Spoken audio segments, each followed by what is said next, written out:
Bibiliya itugaragarije amateka y'Abisiraheli, ngo Abisiraheli babayeho badafite umwami, ariko igihe kiza kugera baza kwishakira umwami nabo, ndetse icyo gihe cy'umuhanuzi Samweli baza gusakuza, baza kwanga kuyoborwa n'Imana n'abahanuzi, nabo bashaka kugira ngo bayoborwe n'abami, ngo nuko amahanga bakikije, amahanga uruhande rwabo, amahanga bari baturanye yayoborwaga n'abami.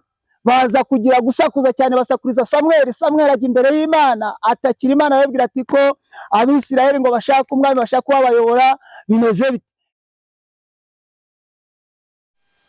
Yesu nashimwe cyane, Yesu nashimwe, Yesu nashimwe. Dushimiye Imana iduhaye umwanya kugira ngo tuganire ku ijambo ry'Imana. Ngewe ugiye kuribaganiriza nitwa Nshizirungu Vincent. Dushimiye Imana cyane ko ibyemeye kugira ngo tuganire ku ijambo ry'Imana. Ndagira ngo muri aka kanya abakunzi b'ijambo ry'Imana dufatanye turebe ijambo ry'Imana riri mu gitabo cya mbere cya Samweli, ibice byaho ni 13. Turasoma n'umurongo waho wa 19. Aranditswe ngo Abisiraheli bakena intwaro zo kurwanisha. Icyo gihe nta mucuzi wari ukiboneka mu gihugu cyose cya Isiraheli, kuko Abafilisitiya bavuze bati tujye tubuza Abaheburayo kwicurishiriza inkota n'amacumu. Ariko Abisiraheli bose bajyaga bamanuka bakajya mu Bafilisitiya, ngo umuntu wese atyarishe uruhaburuzo rwe n'isuka ye n'intorezo ye n'umuhoro we, ariko bari bafite ityazo ryo gutyazaho imihoro n'amasuka n'ingobe n'intorezo n'iryo gutyaza ibihosho. 22. Nicyo gituma ku munsi w'intambara mu bantu bari kumwe na Sawuli na Yonatani nta n'umwe wari utwaye inkota cyangwa icumu, ariko Sawuli n'umuhungu we Yonatani bo bari babyitwaje. Imana itugire neza. Reka dusoreze mu rwandiko Pawulo yandikiye Efeso, turasoma n'ibice byaho 6 muri Efeso, ibice 6 tuhasangire ku ijambo ry'Imana rihari. Turasoma n'umurongo waho, turahera ku murongo w'10. Haranditswe ngo uburyo bwo gutwara intwaro z'Imana. Ibisigaye mukomerere mu mwami no mu mbaraga z'ubushobozi bwe bwinshi, mwambare intwaro zose z'Imana kugira ngo mubashe guhagarara mudatsinzwe n'uburiganya bwa Satani, kuko tudakirana n'abafite amaraso n'umubiri, ahubwo dukirana n'abatware n'abafite ubushobozi n'abategeka iyi si y'umwijima n'imyuka mibi y'ahantu ho mu ijuru. Nuko rero mutware intwaro zose z'Imana kugira ngo mubashe gukomera ku munsi mubi, kandi murangije byose mubashe guhagarara mudatsinzwe. Muhagarare mushikamye, mukenyeye ukuri, mwambaye gukiranuka nk'icyuma gikingira igituza, mukwesa inkweto arizo butumwa bwiza bw'amahoro bubiteguza. Kandi ikigeretse kuri byose mutware kwizera nk'ingabo, ariko muzashoboza kuzimisha imyambi ya wa mubi yose yaka umuriro. 17. Mwakire agakiza kabe ingofero, mwakire n'inkota y'umwuka ariyo jambo ry'Imana. 18. Musengeshe umwuka iteka mu buryo bwose bwo gusenga no kwinginga, kandi kubw'ibyo mugumye rwose kuba maso, musabira abera bose. Imana ishimwe kandi Imana ihabwe icyubahiro. Reka tubanze dusenga Imana ku bw'aya magambo dusomye. Umwuka wera ashyigikire iri jambo tugiye kuganira. Mana, mu izina rya Yesu Kristo w'i Nazareti, uri Imana yaduhamagaye kandi iduhamagarira kwamamaza ubutumwa bwiza. Ku bw'aya magambo dusomye turasenze ngo buri wese umutima ugiye kumva aya magambo uwugenderere, uwushenjagure, uwumene, uwiyereke. Buri muntu wese uri bwumvire ijambo n'uzaryumva azafatemwo umwanzuro muzima kandi azagira intego nziza. Dusomye ijambo wandikishije kandi rigira umumaro wo kutwigisha no kuduhugura no kuduhanira gukiranuka. Dusengeye imitima yose izumvira ijambo wavuze ko ritazagenda ubusa, yaba umwe cyangwa babiri, yaba benshi, ntabwo ijambo ryawe rizagenda ubusa. Ndasenze ngo urishorere kandi rigira umumaro. Twizeye ko ibyo ngibyo urabidukorera mu izina rya Yesu, amen. Bene data, dushimiye Imana cyane iduhaye uyu mwanya wo kugira ngo tuganire ku ijambo ry'Imana. Tugiye kuganira ku ntego ivuga ngo dutware intwaro zose z'Imana, dutware intwaro zose z'Imana hatabuzemo n'imwe. Aya magambo dusomye mu gitabo cya Samweli ibice 13 n'umurongo wa 19 twahereye.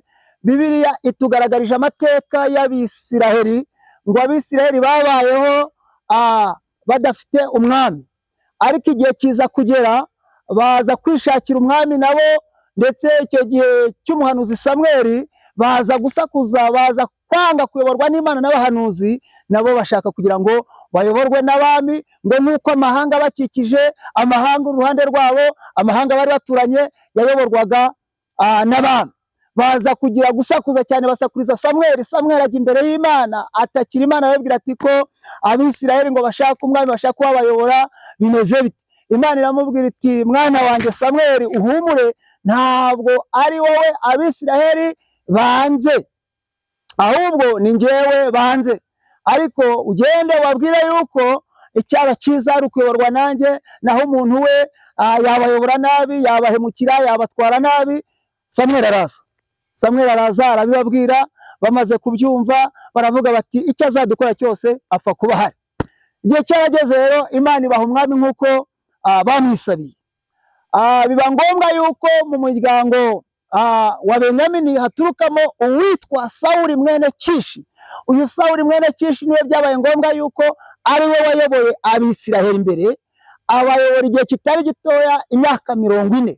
Ariko muri iyi myaka 40 ibyiza yakoze ni bike cyane cyane cyane, kuko imyaka myinshi ariyo yakozemo nabi, kubera ko Abisiraheli bari bamwisabiye. Haraje bati sundi nk'ikintu cyiza Sawuli yaba yarakoze ni iki? Bibiliya itubwira ngo Sawuli yigeze rimwe akiza Abisiraheli amaboko y'umugabo witwa Nahashi, ngo wari ugambiriye kubagirira nabi, akabahemukira. Nahashi n'umugome, akabakuramo ijisho ry'iburyo. Ariko mu gihe cya Sawuli Abisiraheli baratabaza, ndetse Sawuli nawe abigiramo uruhare, arabatabara. Imana ikora igitangaza, ntibaba bagikuwemo ijisho ry'iburyo, ntibarikuramo. Imana, icyo ni kimwe mu bintu ubona byiza Sawuli yakoze. Ariko sinshaka kuvuga ibi byinshi yakoze ano byatumye Imana imuca ku ngoma, ariko Bibiliya igaragaza uyu witwa Sawuli, Imana imutuma kurimbura Abamaleki. Abamaleki bari barahemukiye ubwoko bw'Imana. Imana iramutuma iramubwira iti Sawuli, genda ubarimbure, ikintu cyose urimbure, abagufi urimbure, abarebare urimbure, abakize urimbure, abakenye, kuko baramemukiye, bankoreye ibintu bitari byiza. Bibiliya igaragaza ngo Sawuli agenda, ariko agezeyo, uyu Sawuli agezeyo ntabwo yigeze arimbura, ahubwo Sawuli yararokoye. Sawuli yagiye agira ibyo arokora, agira ibyo arokora, agira ibyo arokora, agira ibyo arokora, nk'uko muri minsi hari igihe Imana ibwira abantu ngo bagira ibyo bakuraho, bagira ibyo bareka kubw'impamvu zabo, bakatugumana, bakakabika, akaniyagashyira ntiyagakuraho ngo arandure amareho, akakabika. Umuntu akaba mu murimo w'Imana, hari akantu yabitse katari keza Imana yamubujije, hari akantu Imana yamwiyamye imubwiye ati kakareke, ntabwo katuma dusabana nawe, abantu bakarokora. Nk'uko Sawuli uyu nguyu yagize gute, yarokoye. Iki kintu kibabaza Imana cyane, kuba Sawuli yararokoye Imana yamubwiye ngo amareho, kuba Sawuli yararokoye Imana yamubwiye ngo atsembe. Imana idufashe bakristo bajya mu ijuru, bagenzi bajya mu ijuru, mureke tumareho ibyo Imana yakubwiye kumaraho. Maraho, wirokora, wibika, wigira ibyo uhishe, wigira utwo utsimba, wigira utwo ugendana. Imana idashaka. Imana irashaka ko abagenzi bajya mu ijuru bakuraho. Imana irashaka abagenzi bajya mu ijuru barimbura, bakarimbura ibyaha, bakarimbura ibyo Imana idashaka, bakarimbura ibyo Imana yababujije, bakamaraho, bakaba mu mugambi w'Imana.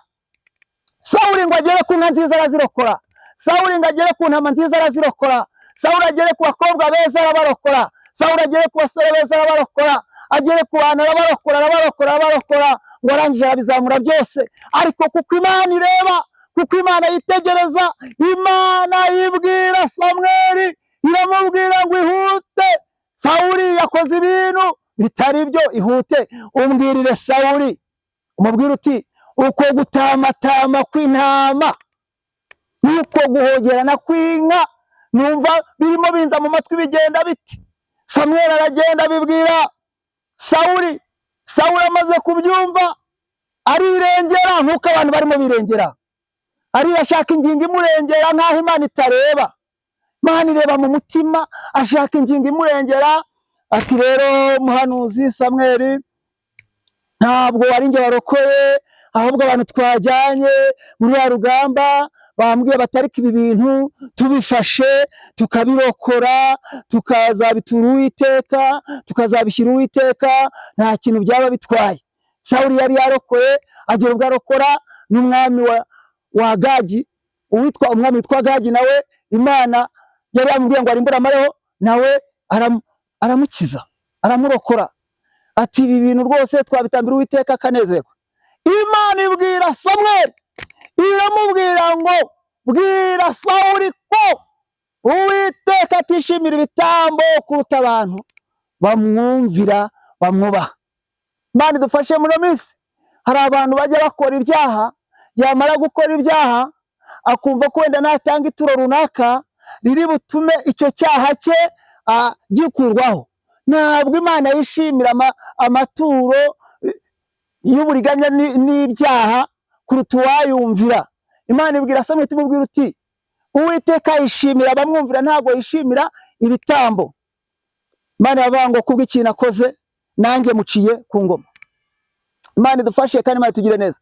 Sawuli acibwa ku ngoma gutyo, Imana biramuciye rwose, ariko ntiyamuciye ngo ahita ava mu biro nk'uko, cyangwa se ahita ava mu mwanya, ahubwo yakomeje gukorera inyuma y'ingoma, ku buryo bari kubaza Abisirayeli, ariko mw'Abisirayeli umwami wanyu ninde? Bakakubwira ati ni Sawuli mwene Kishi wo kwa Benyamini. Ariko Imana yo ikabizi yuko hari uwitwa Dawidi mwene Yesayi w'i Betelehemu Imana yamaze gushyiraho. Imana idufashe. Ntabwo wese ajyaho, yaje kujya igihe kigeze, kuko Imana ikora muri gahunda. Ariko Sawuli uyu nguyu mu gihe cy'icyo Bibiliya ivuga ngo ntabwo isanduku y'isezerano, yakoze n'ibindi bibi byinshi ntashaka kuvuga kubera igihe, ntabwo isanduku y'isezerano yigeze igira agaciro. Niyo mpamvu hagiye habaho intambara nyinshi z'Abafilisitiya barwana n'Abisiraheli, bakarwana bwakeye bwije, bakarwana. Noneho kubera ko iyo Abisiraheli bakoraga ibyaha, Imana yabahanaga mu maboko y'abanzi babo. Iki gihe ngo Imana iza guhana Abisiraheli bajya mu maboko y'Abafilisitiya. Noneho Abafilisitiya barangije ngo baza gukora ikintu gikomeye, ngo baraje kubera kumva muri icyo gihe batsindaga Abisiraheli bitewe n'ibyaha cyangwa Imana yabakuragaho amaboko, ngo baraza babakorera ikintu kibi. Turasomye ngo Abisiraheli bakena intwaro zo kurwanisha. Umva igihe bakeneye, bakenywe intwaro bazikena mu gihe cy'urugamba. Ngo Abafilisitiya baraje bagera muri Isiraheli babakorera ikintu kibi, babatwara amatyazo, barangije babatwara n'intwaro z'ingenzi. Ngo barangije ngo babatwaye ikintu gikomeye, ngo babatwaye icumu kuko ari ryo rirwana ku rugamba, ngo babatwara n'inkota, ngo barangije ngo babatwara n'amatyazo yo gutyazaho, ngo barangije barigendera, ngo bategeka Abisiraheli ko nibazajya bashaka gutyaza, umva akantu kababaje, ngo bazajya bamanuka ngo bakajya gutyaza mu Bafilisitiya. Umva ikintu gikomeye aha hantu, umuntu muzarwana agutwaye intwaro, agutwaye ityazo, none aravuze ngo wowe ntuzajya ukenera gutyaza ibyo twagusigiye. Twagusigiye iki? Ngo babasigiye ibihosho, ngo babasigiye intorezo, ngo babasigiye ibintu. Urumva ukuntu abafiteri abagome baba batwaye iby'ingenzi, babatwara icumu, babatwara inkota, babatwara n'ityazo, ngo barabijyana. None ngo Abisiraheli ngiyo bashakaga gutyaza n'ibyo bisigaye, ngo baramanukaga bakajya gutyarisha mu banzi babo. Urimo uratyarisha hehe? Urimo uratyarisha hehe? Ese Abafilisitiya bageranywa n'iki muri iki gihe cya none? Hari umwanzi waje iwawe agutwara iby'ingenzi. Mana idufashe, agutwara icy'ingenzi. Umwanzi ni umutekinisiye, ntabwo yatwaye ibihosho, ntabwo yatwaye ingobe, oya, yitwariye inkota. Umva, yitwariye inkota, yitwarira icumu, agusigira ibintu by'ibihaburuzo bitajya ku rugamba, ibintu nk'ibyo, ngo arangije arigendera. Muri ino minsi rero umwanzi wacu ni Satani, kandi Satani yaje ntabwo ashobora gutwara ikitari cy'ingenzi. Iyo yaje areba ikintu cy'umumaro, ikintu cy'ingenzi. Buriya ushobora kuririmba, ntabwo ari byo by'ingenzi. Ushobora kubwiriza, ntabwo ari byo by'ingenzi. Ushobora kugira ibindi ukora by'imirimo, ntabwo ari byo by'ingenzi. Ibyo ni ibintu byiza cyane biza iyo icy'ingenzi ukigifite, ukikibitse, ukigikomeyeho. Imana idufashe. Ubu mubona abantu bagenda, mubona abantu bari mu mirimo itandukanye, ariko umwanzi yabatwaye icy'ingenzi, yabatwaye icy'ingenzi, abasigira ibitari by'ingenzi. Abantu, umwanzi yaje yiba abantu agakiza, yamara kubiba agakiza akaba ati nimusigarane kuririmba agakiza nakajyanye, nimusigarane guhanura agakiza nakajyanye, nimusigarane kubyina agakiza nakajyanye. Cunga neza ko umwanzi atagutwaye icy'ingenzi, cunga neza ko atagusigiye ibimeze nk'ibihosho, cunga neza ko atagusigiye ibimeze nk'ingobe. Inkota yarayitwaye, n'icumu yararitwaye, kandi ariryo ryagakwiye kurwana urugamba. Iyi minsi tugezemo ni iminsi ikomeye, umuntu wese akwiye kwigenzura akareba muri uyu mwaka n'indi zaziri imbere, akavuga ngo reka ndebe ko umwanzi atantwaye icy'ingenzi. Tugiye gusubira kuri dusomye mu gitabo cy'Abefeso, haravuze ngo uburyo bwose bwo gutwara intwaro z'Imana. Akambere niba twasomye ukurikiye, haravuze ngo mwambare, mwambare, noneho munatware.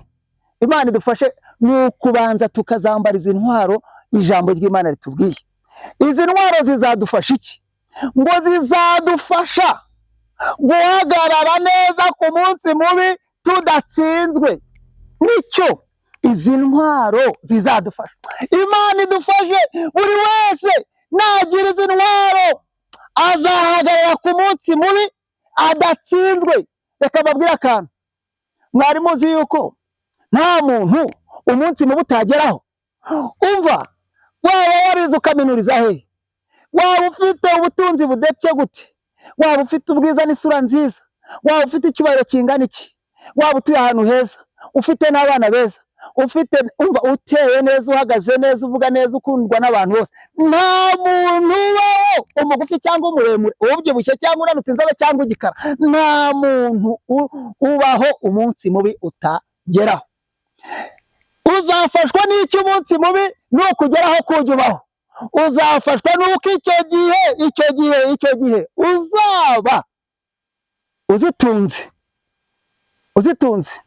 Ngo kandi izi ntwaro n'ubushema ikintu kigoshye cyane, ngo ikindi kintu zikora uretse no kuzirwanisha, ngo zizimya imyambi yaka umuriro wa muriganya Satani cyangwa wa mubi Satani agenda turasaho. Iyo utwaye izi ntwaro z'Imana zirimo ijambo ry'Imana, zirimo kwizera, zirimo agakiza. Izi tumaze gusoma ngo iyo umwanzi akurasheho imyambi mu buriganya agira, kuba iyo myambi cyangwa izo ntwaro nawe arimo kukugabaho zisanze wowe iz'Imana uzambaye, ngo birahagije kuba iyo umwanzi yazima. Haleluya!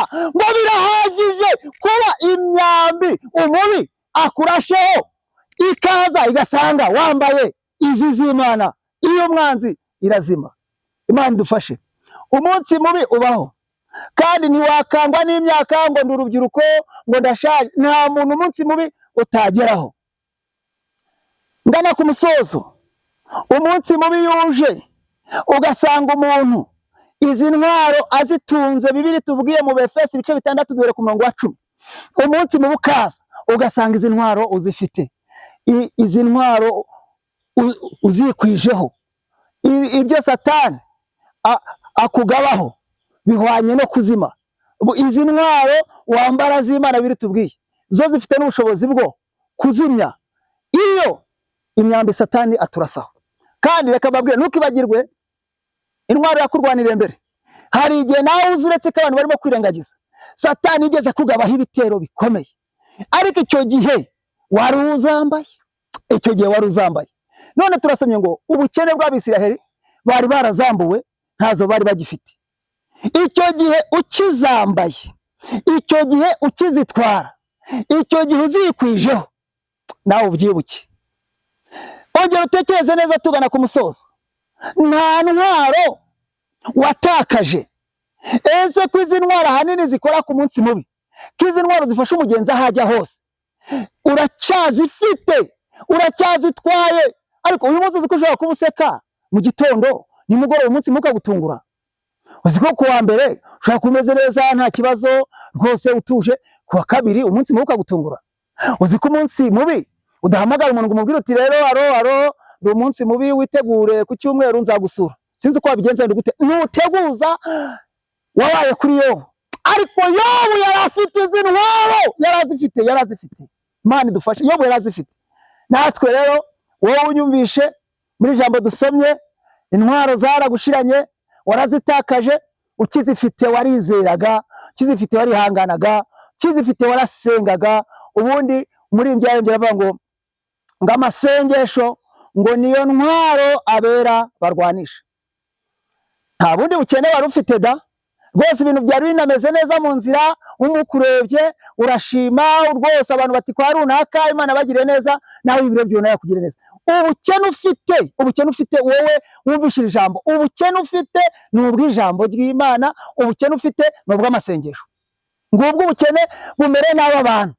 Ariko nimuze tugarukire Imana. Wowe wumvishira ijambo, wahoze izi ntwaro zitwaye, ntazo ugifite. Wowe wumvishira ijambo, wahoze uhagaze neza. Wowe wumvishira ijambo, wahoze ubanye neza n'Imana, ufite ubutunzi bukomeye. Ariko umve akantu kababaje, ngo bakenywe intwaro mu gihe cyo kurwana. Imana idufashe, Imana idutabare. Ndagira ngo rero dusenge Imana. Ubukene ufite bw'amafaranga ndabona nta buhari, nubwo ibyo kurya ndabona ntabwo ufite, nubwo ibyo kwambara ndabona ntabwo ufite, yewe n'ubwaho kuba ndabona ntabwo ufite. Ariko se ubw'amasengesho ntabwo ufite? Nta bukene bw'amasengesho ufite? Nta bukene bw'amasengesho ufite? Ku munsi mubi warwanisha iki? Muri iyi minsi imeze gutya warwanisha iki? Imana idutabare, Imana tugire neza. Ndagira ngo wowe wumvishire ijambo, usaba Imana, wongere witekerezeho, wongere ubaze umutima uti intwaro zanjye bimeze bite? Ntabwo ijambo ry'Imana rizagendera ubusa. Wowe wazo uzifite urazitakaza, ariko wowe nta nizo ufite urumva intwaro se ni intwaro, ni inkoni, ni ibibando, ni iki?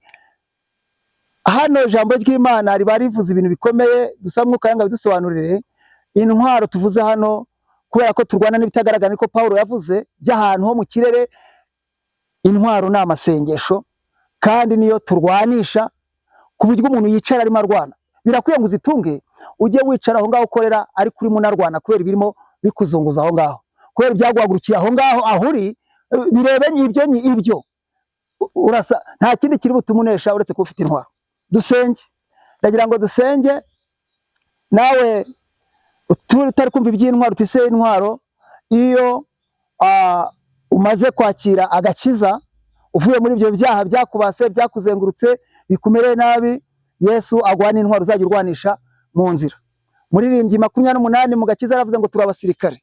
Rero nta musirikare udafite intwaro. Rero nawe ushobora kubutira ijambo ndaryumvishe, nanjye Imana impa agakiza. Tugiye gusenga Imana. Imana imara kuguha agakiza izaguha n'intwaro. Nawe wari warakakiriye, ariko kubera uburiganya bw'iyi si n'iminsi wawe nabyo ugenda uzitakaza. Iyo watakaje umwuka wari nayiguhishurire, watakaje ibyiringiro, watakaje kwizera, watakaje gusenga, watakaje kwihangana, waratakaje. Ahangaha ntuharenga utabwiye Imana ngo ngarurira intwaro, kandi ufate n'umwanzuro. Umuntu wese ajya amenya aho yatakarije ikintu aba ari hano agishakira. Reka dusenga Imana dushyikire. Ijambo ryaravuze hano ku rupapuro rubanza mu Bibiliya burya ribamo, rivuga ngo ab'iki gihe bakeneye ijambo ry'Imana. Abantu b'iki gihe bakeneye ijambo ry'Imana, nubwo bamwe batarishaka, abandi bagashaka irihwanye n'irari ryabo, ariko ijambo ry'Imana n'umuti. Ijambo ry'Imana ryashyiriweho kugira ngo nk'indorerwamo wirebemo umenye icyo Imana ivuganye nawe. None Imana ivuganye nawe iki? Reka dufatanye gusenga, katwinginga Imana itugire neza, utunga intwaro zose z'Imana, kuko umunsi mubi ubaho. Kandi tuganiriye ku ijambo rivuga ngo gutunga intwaro zose z'Imana. Wasa nk'ubitekerezo gato gatuza, tugasenga ngo iri jambo rigira umumaro umutima wawe, kandi Imana irishorere aho rizagera hose. Turabyizeye ko ritazagenda ubusa, Imana izarishyigikira. Reka dusenga Imana kumvishira ijambo. Umwanzuro wafata mwiza no kuvuga ngo niba nshaka gukizwa, ukaburyumvisha ukumva wakizwa. Imana itangira agakiza ubuntu, yaravuze ngo nimuze abarushye n'abaremerewe. Ariko kandi niba nawe wari waratangiye inzira, ariko ukaba warimo kugenda utakaza ibyinyo, utakaza intwaro, hagarara neza, wongere ubwire Yesu agusubize ku rufatiro, wongere utware intwaro zose z'Imana, kugira ngo tubashe guhangana n'iminsi itoroheye abagenzi. Ariko nubwo ikomeye, nimuhumure, Imana irahari kandi intwaro yazitanga. Kandi amasengesho y'umukiranutsi ntabwo Imana yapfusha ubusa, niyo yonyine abasha gukanga abadayimoni, andi yose ntakanga abadayimoni. Reka dusenge nawe Imana igufashe, wongere ugire intwaro zo kurwanisha muri iyi minsi. Murakoze. Reka twubahe Imana dusenge. Mana, mu izina rya Yesu Kristo, uri Uwiteka, niryo zina ryawe, ntabwo ijambo ryawe rizagenda ubusa. Dusengeye imitima yose iryumvishe, kugira ngo uyu mwanya uyigenderere, buri wese umwibutse, buri wese umukangure, buri wese wongere umwereke umumaro wo gusenga, icyo gusenga mbere byamumariye, icyo gusenga mbere byamugejejeho. None akaba yaratakaje intwaro, ibihe izi ntwaro Bibiliya tubwiye yarazitakaje. Dusabiye imbabazi abantu bazitakaje, ariko tunabasabiye gusubira ku rufatiro, kugira ngo bongere bazitunge, kugira ngo bongere bazigendane, kugira ngo bongere nibajya bagera ahantu umwanzi arimo barasa, ibyabarashishije bizime, kandi nabo nibajya ku rugamba abarizo barwanisha. Turasenze rero Data twese uri mu ijuru, ngo ugendere abatarakumenya n'abakumenye bakomeze, wende gusubira inyuma no gutakaza ibihe byabo. Kandi iri jambo tugushimiye kuduhaye umwanya wo kuryumva, buri wese uryumvishe nahabwa umugisha, kandi twizeye ko riri bugire ikintu gikomeye rikora. Mu izina rya Yesu tubyizeye, amen.